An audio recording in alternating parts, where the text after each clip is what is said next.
Buenos días, ¿cómo estás? Katy Fernández te saluda. Qué agradable saber que estás allí para volver a abrir juntos la palabra de nuestro Papá Celestial. Te invito a que traigas tu Biblia y que oremos antes de abrirla. Amante Padre Celestial, gracias por este nuevo día, gracias por tu amor, gracias por tu cuidado. Gracias porque siendo el creador del cielo y de la tierra te dignás a escucharnos, a tus hijos.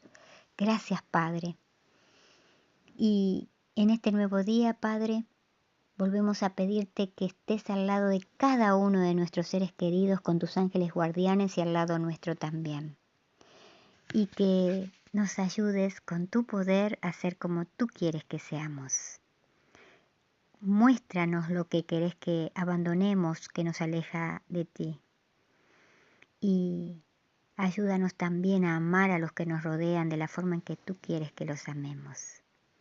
Y que ahora, al abrir tu palabra, podamos escuchar tu voz, que tu Espíritu Santo nos dirija. Lo pedimos en el nombre de Jesús y lo agradecemos. Amén. El día jueves 29 lleva por título Conflicto dentro de la Iglesia. Por supuesto, nada que sea humano es perfecto, y no pasó mucho tiempo hasta que comenzaron los problemas dentro de la comunidad temprana de la fe. En principio, no todos estaban contentos con el ingreso de los creyentes gentiles a la iglesia primitiva.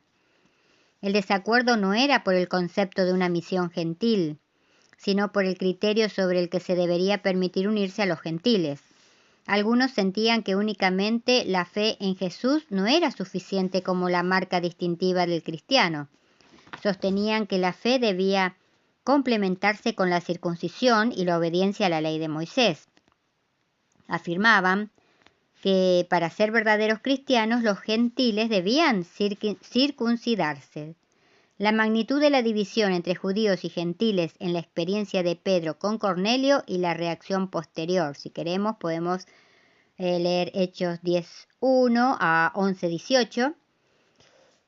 Las visitas oficiales provenientes de Jerusalén que monitoreaban la obra de Felipe entre los samaritanos, Hechos 8:14, y la obra con los gentiles en Antioquía, Hechos 11:22, puede sugerir cierta preocupación por la inclusión de no judíos en la comunidad cristiana. Sin embargo, la reacción al hecho de que Pedro bautizara a Cornelio, un soldado romano incircunciso, es un claro ejemplo de la disensión existente sobre la cuestión de los gentiles entre los primeros creyentes. La inclusión esporádica de un gentil como Cornelio pudo haber hecho sentir incómodo a más de uno, pero los esfuerzos intencionales de Pablo de abrir ampliamente las puertas de la iglesia para los gentiles, solamente sobre la base de la fe en Jesús, resultó en intentos deliberados por parte de algunos para socavar el ministerio de Pablo. Te invito a que leamos juntos Hechos, capítulo 15, versículo del 1 al 5, mientras pensamos de qué manera ciertos creyentes de Judea intentaron contrarrestar la obra de Pablo entre los cristianos gentiles de Antioquía. Hechos 15 del 1 al 5. Entonces algunos que venían de Judea enseñaban a los hermanos: si no os circuncidáis conforme al rito de Moisés, no podéis ser salvos. Como Pablo y Bernabé tuviesen una discusión y contienda no pequeña con ellos, se dispuso que subiesen Pablo y Bernabé a Jerusalén, y algunos otros de ellos a los apóstoles y los ancianos para tratar esta cuestión. Ellos, pues, habiendo sido encaminados por la iglesia, pasaron por Fenicia y Samaria, contando la conversión de los gentiles, y causaban gran gozo a todos los hermanos. Y llegados a Jerusalén, fueron recibidos por la iglesia y los apóstoles y los ancianos, y refirieron todas las cosas que Dios había hecho por ellos. Pero algunos de la secta de los fariseos que habían creído se levantaron diciendo: es necesario circuncidarlos y mandarles que guarden la ley de Moisés. Aunque el Concilio de Jerusalén en Hechos 15, en última instancia, se alineó con Pablo sobre el tema de la circuncisión, la oposición al ministerio de Pablo continuó. Unos 7 años más tarde, durante la visita final de Pablo a Jerusalén, muchos aún tenían reservas con respecto al Evangelio de Pablo. De hecho, cuando Pablo visitó el templo, casi perdió la vida cuando ciertos judíos de Asia gritaron: «Varones israelitas, ayudad, este es el hombre que por todas partes enseña a todos contra el pueblo, la ley y este lugar». Hechos capítulo 21, versículo 28, y podemos ver también capítulo 21, versículos 20 y 21. Ponte en el lugar de estos creyentes judíos que estaban preocupados por las enseñanzas de Pablo. ¿Por qué tiene cierto sentido su preocupación y oposición? ¿Qué podemos aprender de eso sobre la forma en que nuestras ideas preconcebidas, culturales e incluso religiosas puedan descarriarnos? ¿Cómo podemos aprender a protegernos de cometer la misma clase de errores más allá de cuán bien intencionados seamos? Ahora pasamos al devocional que hoy lleva por título La palabra suave. Proverbios capítulo 15, versículo 1 dice: «La respuesta suave aplaca la ira, pero la palabra áspera hace subir el furor». Dar una respuesta hiriente o hablar una palabra dura no es más que la demostración de que algo está mal allí adentro. Nadie se perderá por no haber controlado sus palabras, porque no controlar las palabras es la evidencia de que la persona ya está en estado de perdición.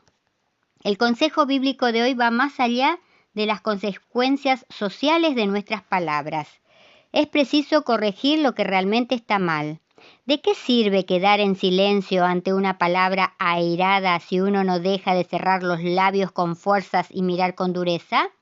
Hasta el silencio necesita ser cariñoso. Si la persona quisiera seguir el consejo de Salomón al pie de la letra, concluiría que el mudo nunca tendría dificultades con otras personas, pero no es así. La respuesta blanda no necesita ser blanda simplemente en la forma, necesita nacer blanda en el corazón. La palabra suave no es suave por lo que es el tono de la voz, sino porque nace como un manantial de aguas frescas en el interior de la persona. En el Antiguo Testamento encontramos un incidente que nos muestra cómo la respuesta suave puede evitar consecuencias funestas. David y 400 guerreros subían con espadas en la mano para destruir al rico e insensible Nabal por haber ofendido con palabras a los 10 mensajeros que David le había enviado para saludarlo. Esa noche sería una noche de destrucción. Pero Abigail, la sabia y famosa esposa de Nabal, supo de lo acontecido y salió al encuentro de David con una palabra suave, pidiendo disculpas en favor de su marido. Esa palabra suave hizo que David reflexionara y se diera cuenta de que también estaba equivocado al dejarse guiar por sus sentimientos de venganza. Como resultado, ese día fue un día de paz para todos. Esta historia está en 1 Samuel capítulo 25, versículo del 12 al 35.